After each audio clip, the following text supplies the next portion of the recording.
हरि ओम हरे कृष्ण।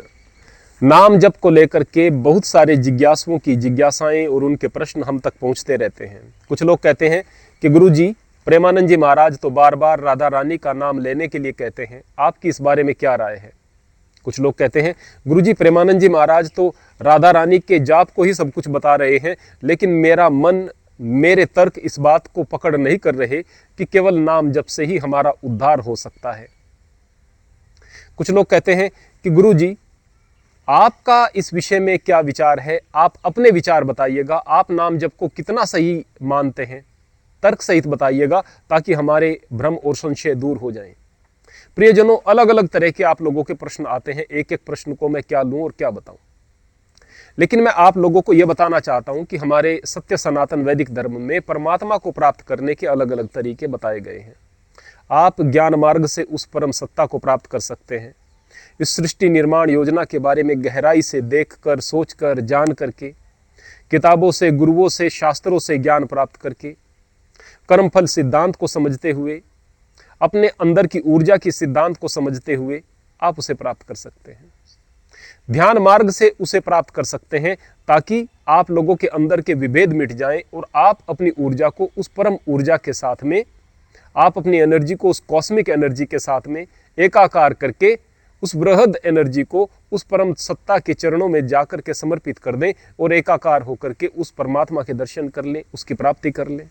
इसके अलावा भक्ति मार्ग, आपको कुछ नहीं आता चलेगा, आप परमात्मा के चरणों में जाकर कहें, मैं तेरा बालक हूं परमपिता परमात्मा, आप मेरे पिता हैं, मेरे पास भक्ति के अलावा कुछ नहीं, न ज्ञान है, न साधन है, कुछ भी नहीं। सच्चे मन से आप भक्ति करेंगे तो उस परम तत्व तक आप पहुंच सकते हैं। इसके अलावा सेवा और प्रेम का मार्ग भी है। प्राणी मात्र में आप उस परम सत्ता के दर्शन करें, जीव मात्र की पीड़ा को अपनी पीड़ा आप समझें, उनके प्रति प्रेम से भर जाएं। हर स्थान पर, हर जगह बस परमात्मा ही परमात्मा दिखाई दे। ये प्रेम का मार्ग, ये सेवा का मार्ग, दीनहीन की सेवा, प्राणियों की सेवा, भक्तों की सेवा, ये सेवा का मार्ग भी आपको एक दिन उस परम सत्ता तक पहुंचा ही देगा। लेकिन प्रियजनों, फिर भी बड़े बड़े संत, अच्छे लोग बार बार नाम जप के बारे में आपको क्यों कहते हैं। अगर हम अपनी सिक्खी की परंपरा के विषय में बात करें तो कहते हैं, कलयुग केवल नाम आधार, सुमर सुमर जन उतरे ही पार। कलयुग में केवल परमात्मा का नाम ही आधार है। उसके नाम का जाप आप बार बार करेंगे तो आप पार उतर सकते हैं। ऐसा क्यों कहा गया है? वास्तव में आज कलयुग में सबसे बड़ी जो चुनौती है वह है वासनाओं से बचना, क्योंकि वासनाएं चारों ओर दिखाई दे रही हैं। सोशल मीडिया गंदगी की दिन प्रतिदिन जितनी हदें पार करता जा रहा है, उसके बारे में तो शब्दों में बयान करना मुश्किल और भविष्य का अंदाजा लगाना मुश्किल कि इंसान कितना गिरेगा। जब गंदगी आसानी से उपलब्ध हो जाती है तो उसका प्रभाव मानव मस्तिष्क पर पड़ता है। दूसरे, हमने वो जमाना देखा है जबकि हमारे गांव में बिजली नहीं थी, कोई गाड़ी नहीं थी, कोई स्कूटर मोटरसाइकिल नहीं थी, कोई ट्रैक्टर नहीं था, बैलों से खेती हुआ करती थी। न तो गैस का खर्च, न बिजली का खर्च, न पेट्रोल डीजल का खर्च। इवन कपड़े की बुनाई भी गांव में हो जाती थी, बर्तन गांव में बन जाया करते थे। थोड़े बहुत अगर बाजार से आ गए एक बार, यानी खर्च नाम की कोई चीज थी नहीं। खाने पीने की चीजें सारी गांव में हुआ करती थी। आदमी बड़ा शांत था क्योंकि किसी प्रकार की स्पर्धा नहीं थी। हम लोगों ने इतना परिवर्तन देखा है आज की दुनिया में, अगर आदमी मेहनत नहीं करेगा तो फिर वह पिछड़ जाएगा। उनके बच्चों के अंदर जब वह स्कूल में पढ़ने के लिए जाएंगे हीन भावना आएगी, बच्चे पिछड़ते चले जाएंगे। आज की तारीख में ना चाहते हुए भी उसे दौड़ना पड़ रहा है। तो संसार की चीज़ों की चकाचौंध, ये कंपटीशन का ज़माना इंसान के दिमाग में इतनी हलचल पैदा कर रहा है, इतनी अशांति और अस्थिरता पैदा कर रहा है कि बस पूछो मत। पहले तो ये दुनिया का कंपटीशन का भाव, हजार प्रकार की टेंशन, ऊपर से ये दुनिया की चकाचौंध, ये संसाधन, उसके ऊपर से वासनाएं, ये इंसान को कहीं का नहीं छोड़ रही। अब इन चीज़ों से दिमाग खाली कैसे हो? अब मान लिया दिन भर आपने बहुत मेहनत की, लेकिन रात को टेंशन इस बात की थी कि काम कम हो पाया है, या टेंशन इस बात की है कि कल क्या होगा। इस टेंशन से आप कैसे बचेंगे?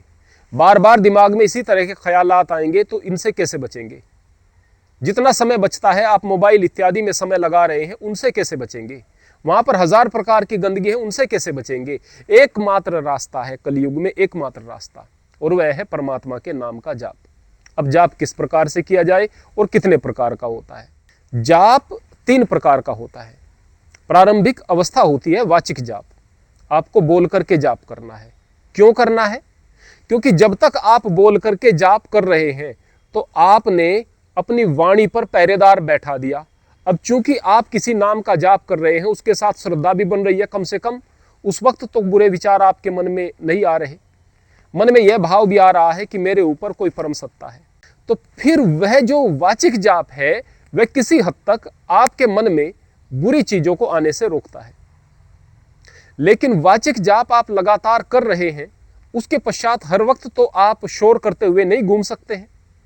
आपको अभ्यास करना है कि मन मन में जाप चलता रहे, होठ भी हिलते रहे, बाहर आवाज ना आए।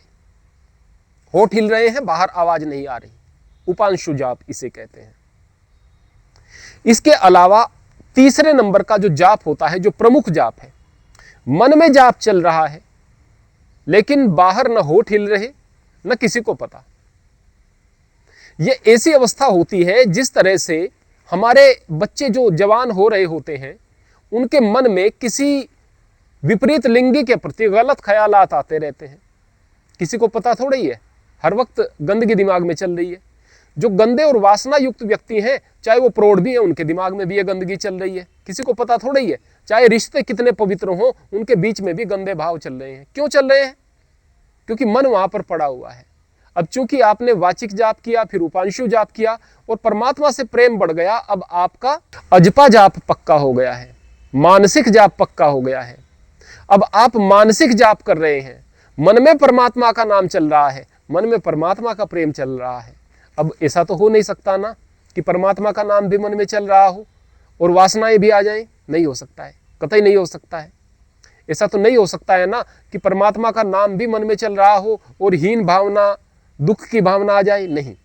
मन कहेगा मैं तो उस परमपिता परमात्मा का ही तो अंश हूं, उसका तो पुत्र हूं, हीन कहां से हो सकता हूं, दुखी कहां से हो सकता हूं। जिनको हम सुख दुख समझ रहे हैं, ये शरीर की अवस्थाएं हैं और ये संसार का हिस्सा है, सबके हिस्से में आती है, मेरे हिस्से में जो आ रही है, कोई दिक्कत की बात नहीं। तो वो व्यक्ति सुख दुख से ऊपर उठ गया, वो व्यक्ति वासनाओं से ऊपर उठ गया, जिसके मन में अजपा जाप चलना शुरू हो गया। अब ये जो अजपा जाप है, ये किस नाम का होना चाहिए? आप कहते हैं कि प्रेमानंद जी तो केवल राधा नाम का ही जाप करने को कहते हैं। बिल्कुल गलत कह रहे हैं आप। प्रेमानंद जी के पास में कुछ मुसलमान गए, उन्होंने कहा कि आप अपने अल्लाह का नाम लें। प्रेमानंद जी महाराज के पास में कुछ सिख गए, तो उन्होंने कहा कि आप एक ओंकार का जाप कीजिएगा, आप वाहेगुरु का जाप कीजिएगा, जो आपका धर्म, आपकी पूजा पद्धति इजाजत देती है उसका जाप कीजिएगा, क्योंकि उसके साथ ही आदमी के भाव बन पाएंगे। तो मूल बात यह है भाई, जिसके साथ भाव बने उसका जाप करें। अब चूंकि प्रेमानंद जी महाराज का राधा नाम के साथ में भाव बना हुआ है, अब परमात्मा का तो वही नाम है, जो भी नाम आप दिल से पुकार रहे हैं वही नाम है, तो परमात्मा तो वही एक है ना संसार में। जिस नाम के साथ आपका भाव बन रहा है उस नाम को लीजिएगा। अब सनातनी व्यक्ति, उनके पास में कोई जाएगा और चूंकि सनातनी व्यक्ति को तो राधा नाम से कोई दिक्कत ही नहीं, आपत्ति नहीं, तो उनको राधा नाम का परामर्श दे देते हैं। मूल बात यह है कि आपका भाव जहां बन रहा है, जिस नाम के साथ में आपका भाव बन रहा है, आप उस नाम का जाप करें। अब आप पूछते हैं कि गुरुजी आप किस नाम को सजेस्ट करेंगे? सबसे पहले मैं ये कहूंगा कि यदि आप मुझसे पूछ रहे हैं तो मैं तो ये कहूंगा कि आप ओम का जाप करें, वह आपको अंदर तक हील करेगा। तो क्या मैं राधा नाम का जाप करने से मना कर रहा हूं? बिल्कुल नहीं। यदि आपका भाव राधा नाम के साथ में बन रहा है और मैं आपको ओम का परामर्श दे रहा हूं, तो मैं आपकी भावनाओं को कमजोर कर रहा हूं, फिर आप कहीं के नहीं रहेंगे। मैं बिल्कुल ऐसी गलती नहीं कर सकता। लेकिन यदि आप मुझसे पूछ रहे हैं और आप तटस्थ हैं और आप शुरू करना चाहते हैं, तो मैं ये कहूंगा कि आप ओम का जाप करें। ओम जो कि वर्णमाला में भी नहीं आता है, ओम जो अक्षर नहीं है, ओम जो शब्द नहीं है, वह एक प्रणव ध्वनि है जो कि आपको अंदर तक आंदोलित करती है। ओम की ध्वनि के उच्चारण से आपके अंदर की ऊर्जा सहज ही सतत रूप में सही दिशा में बहना शुरू हो जाती है। यदि आपने दीक्षा भी नहीं ली और ओम का जाप आप कर रहे हैं, तो आपको वही लाभ मिलेगा जो कि दीक्षा लेने से लाभ मिलता है। फिर गुरु मंत्र की दीक्षा और उसका जाप क्या है? गुरु मंत्र की दीक्षा आपके आध्यात्म की यात्रा को बहुत छोटा कर देती है, आपके सफर को छोटा और आसान कर देती है। गुरु मंत्र जब आपको आपके गुरु देते हैं तो आपको कुछ रहस्य बताते हैं, कुछ रहस्योद्घाटन करते हैं। वो जो रहस्योद्घाटन आपके सामने होता है, वो जो ज्ञान चक्षु आपके खुल जाते हैं, वो जो आत्म अनुभूति आपको होती है, वह निश्चित रूप से आपके सफर को आसान करती है। इसके अलावा कुछ और नहीं, लेकिन यह बहुत बड़ी बात हुआ करती है। अब कुछ लोगों का यह भी प्रश्न है कि क्या हम गायत्री का जाप कर सकते हैं, गायत्री मंत्र का जाप कर सकते हैं बगैर दीक्षा लिए? बिल्कुल कर सकते हैं। क्यों नहीं कर सकते? बिल्कुल कर सकते हैं। गायत्री मंत्र का जाप और महामृत्युंजय मंत्र का जाप, मैं सभी से कहता हूं कि यदि आप सनातनी हैं तो इन दो मंत्रों का जाप आप अवश्य करें, और इन दोनों मंत्रों के अर्थ को आप जरूर समझें। और इन दोनों मंत्र के अर्थ को समझने के लिए हमारी 2 वीडियो अपलोड हैं, इन दोनों वीडियो को जरूर देखें। इन दोनों वीडियो को हम इंड स्क्रीन पर लगा देंगे, आप इनको जरूर देखिएगा, इनको समझिएगा, और उसके पश्चात इनका जाप यदि आप शुरू कर देंगे अर्थ के साथ में, तो फिर निश्चित रूप से आपको वो जो सारी की सारी चीजें, सारी की सारी बातें, सारा का सारा ज्ञान इन मंत्रों में बताया गया है, उसकी अनुभूति हर वक्त रहेगी। और यह अनुभूति हर वक्त होना निश्चित रूप से आपको परम तत्व की ओर लेकर जाएगा। तो फिर सीधे शब्दों में अंत में क्या बताना है मुझे आपको, कि आप उस नाम का जाप करें जहां पर आपकी आस्था बनी हुई है। यदि आप प्रेमानंद जी महाराज को सुनते हैं तो वास्तव में वो एक महान संत हैं, और उनकी वाणी से जो चीजें निकल रही हैं वो लोगों के लिए कल्याणकारी हैं। आपके भाव वहां बने हुए हैं तो उनके बताए गए मार्ग के अनुसार आप राधा नाम का जाप कर सकते हैं। और आपके भाव भगवान शिव में जुड़े हुए हैं तो आप ओम नमः शिवाय का जाप कर सकते हैं। आप यदि मुझसे पूछ रहे हैं तो आप ओम का जाप कर सकते हैं। जाप कीजिएगा, अभ्यास बनाइएगा, भाव बनाइएगा, और इस कलयुग की गंदगी से बचिएगा, ताकि आप सही रास्ते पर चल सकें और इस गंदगी से निष्प्रह रह करके अपने जीवन को सार्थक और सफल बना सकें। हरि ओम, हरि कृष्ण।